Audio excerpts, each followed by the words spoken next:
Pasangan yang menikah tanggal 1 Desember tahun 2019 silam itu bahkan selalu tampak harmonis. Namun entah apa yang terjadi, baru-baru ini kabar kurang mengenakan justru menghampiri rumah tangganya. Pasalnya, Rezky Aditya tiba-tiba saja digugat perempuan berinisial W atas anak yang diakui hasil hubungan di luar nikah dengan suami Citra Kirana. Perempuan itu mengklaim berhubungan dengan Rezky sejak 2012 dan telah melahirkan pada 2013 silam. Anak tersebut diketahui saat ini sudah berusia 8 tahun.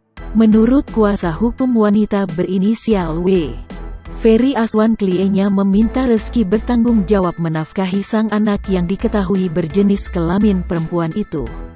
Dijelaskannya juga bahwa kliennya tidak pernah melakukan pernikahan. Namun kliennya memiliki bukti terkait hubungannya dengan Rezky Aditya. Tak hanya itu, menurut penjelasan Ferry, pihak keluarga Rezky Aditya yakni orang tuanya disebut juga telah mengetahui hal tersebut.